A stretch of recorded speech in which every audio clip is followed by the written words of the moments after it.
Salut à toi et merci de nous rejoindre dans nos aventures à travers l'Europe. Si ce n'est pas déjà fait, je t'invite à aller visionner les 19 précédents épisodes.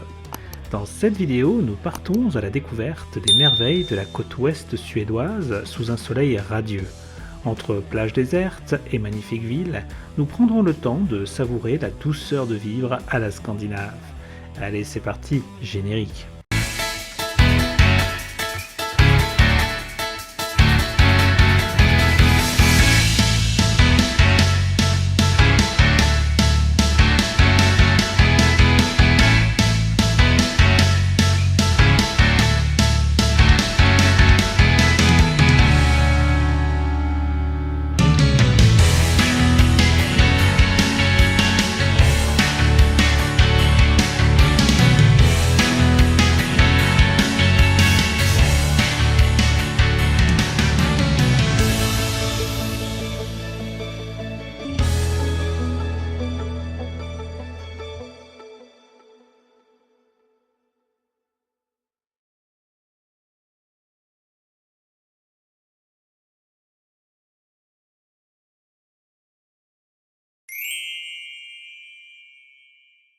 Et voilà, deuxième semaine en Suède et c'est le début de ce nouvel épisode. Pour commencer, on fait une petite balade dans le parc naturel d'Averdals qui est au bord de la mer Baltique.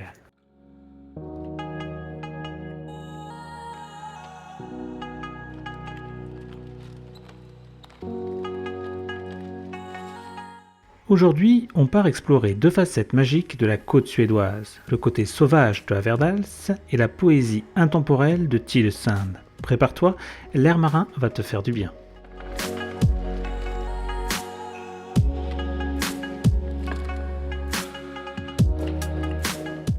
On commence par la réserve d'Averdals. C'est ici que se cache le Trollskogen, une forêt de pins au tronc tordu qui semble sortir d'un folklore ancien.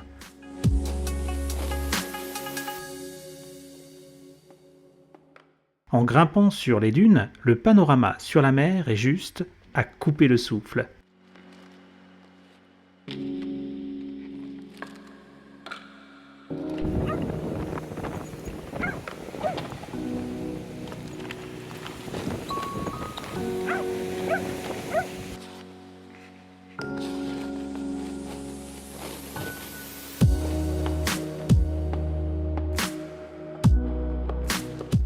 À quelques minutes de là, changement d'ambiance à Tylösand.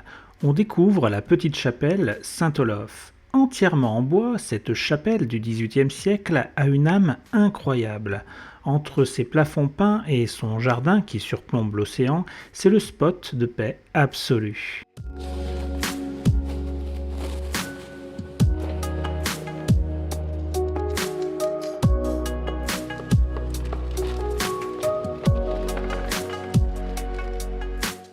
D'un côté, la force de la nature, de l'autre, la douceur du patrimoine. C'est ça, la magie de la Suède.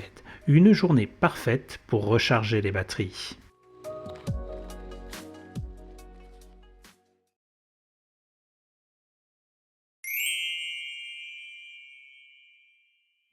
Rien de tel qu'un bon petit déjeuner pour commencer la journée.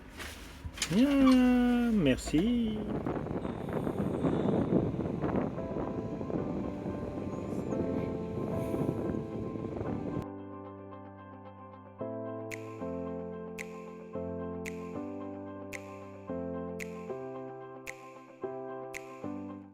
Nous continuons notre remontée de la côte ouest suédoise avec ce magnifique soleil qui nous accompagne depuis que nous sommes rentrés dans ce pays.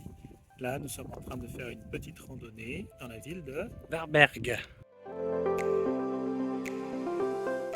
Bienvenue à Varberg, toujours sur la côte ouest de la Suède. Une ville qui réussit le pari fou de mélanger l'ambiance décontractée des surfeurs avec une histoire royale impressionnante. On part pour une balade entre ciel et mer.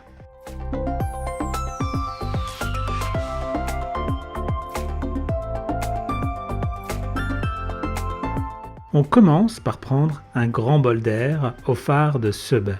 Avec sa silhouette blanche, il veille sur l'entrée du port depuis le 19e siècle. C'est le spot idéal pour admirer la puissance du Kattegat qui vient s'écraser sur les rochers.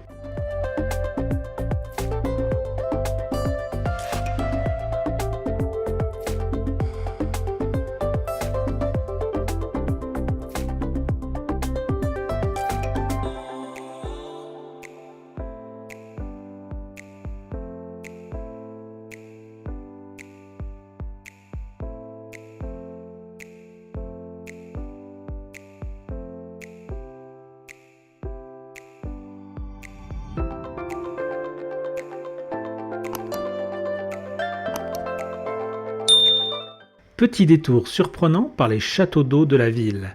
Ici, même les infrastructures utilitaires ont du style. Ils ressemblent à deux tours de guet médiévales. Ils dominent la ville avec une élégance qu'on ne voit pas partout.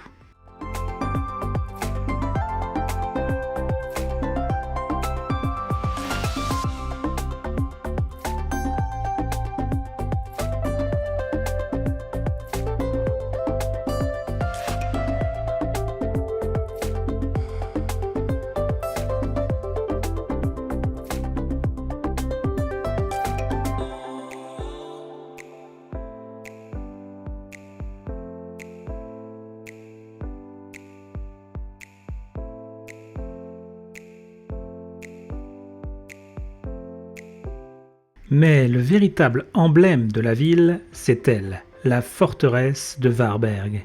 Construite au XIIIe siècle, cette citadelle massive a été le théâtre de siècles de conflits entre Suédois et Danois. Aujourd'hui, on s'y promène pour visiter ses remparts vertigineux et son architecture militaire unique.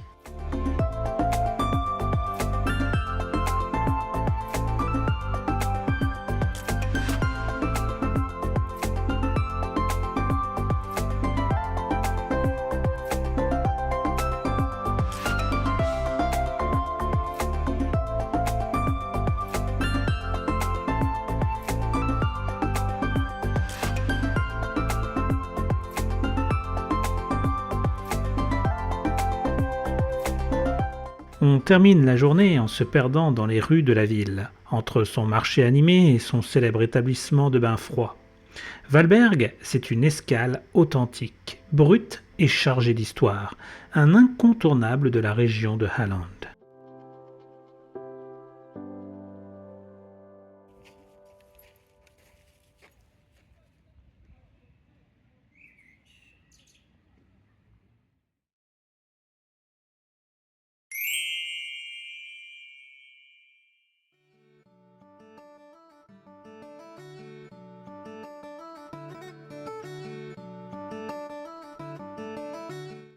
Aujourd'hui, c'est session nettoyage de panneaux solaires. Ça faisait un moment qu'on n'avait pas nettoyé.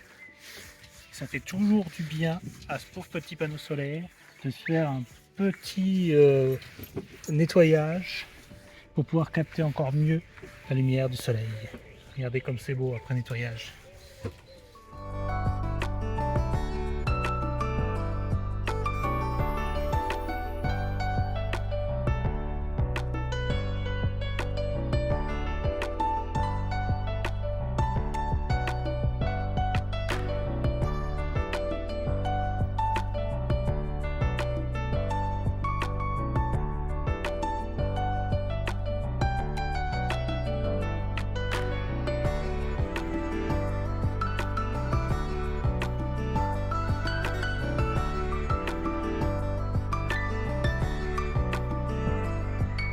Regardez si on n'est pas bien là, au bord d'un lac.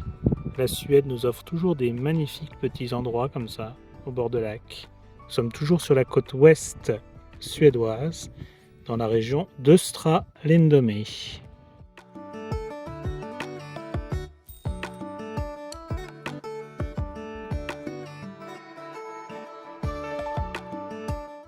Il y a ce silence particulier propre aux lacs scandinaves. L'air est frais, presque pur, et le temps semble s'être arrêté. Pas de bruit, juste le clapotis de l'eau et le vent dans les sapins. C'est le genre d'endroit qui remet les idées en place. On marche sans but précis. On respire et on profite simplement de cette lumière si douce qui tombe sur la rive. Une petite pause hors du monde. Parfois, on n'a pas besoin de plus.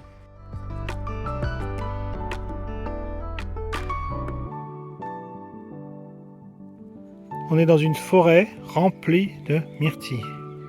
Je pense qu'en été, là, on peut se faire péter le bide.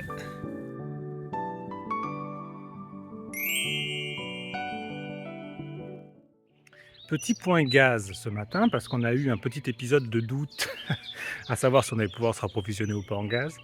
Il faut savoir que dans notre camping-car, on a 2 bouteilles de gaz qui nous permettent d'avoir 2 mois d'autonomie. Quand une bouteille est finie, on utilise l'autre et on a comme ça 1 mois pour pouvoir remplacer celle qui est vide. Et donc là, il y a une semaine, notre première bouteille de gaz a rendu l'âme. Donc du coup, on s'est dit, allez, on va essayer de la changer. Il faut savoir que dans chaque pays de l'Union européenne, on n'a pas le même système de branchement de la bouteille de gaz. Donc notre système français n'est pas valable à l'étranger. Donc du coup, on a couru les magasins de gaz, les stations-service, les Leroy Merlin suédois, et personne n'avait des adaptateurs qui nous permettaient de visiter les bouteilles de gaz suédoises. Et heureusement, grâce à Park4Night, on a réussi à trouver un revendeur de gaz qui remplit les bouteilles de gaz, qui est interdit dans certains pays, notamment en France, mais ici en Suède, visiblement, c'est autorisé. Ça nous a bien sauvé la vie, il nous a rempli notre bouteille de gaz vide. Donc là, on a 2 mois d'autonomie de gaz, on est tranquille, mais bon, jusqu'à la prochaine péripétie, parce que là, on va aller en Norvège. Il faut savoir qu'en Norvège, c'est encore un système différent, et je ne suis pas sûr que là-bas, ils remplissent les bouteilles de gaz, on verra. Chaque jour suffit sa peine. Voilà, c'était juste pour vous dire notre petit épisode de frayeur. C'est sur ces belles explications que cet épisode se termine. Si tu l'as aimé, n'hésite pas à lâcher un petit like. Si tu as des impressions à donner, laisse-les-nous dans les commentaires. N'hésite pas à t'abonner pour suivre la suite de nos aventures. Je te dis à très vite pour la suite de notre découverte de la côte ouest de la Suède.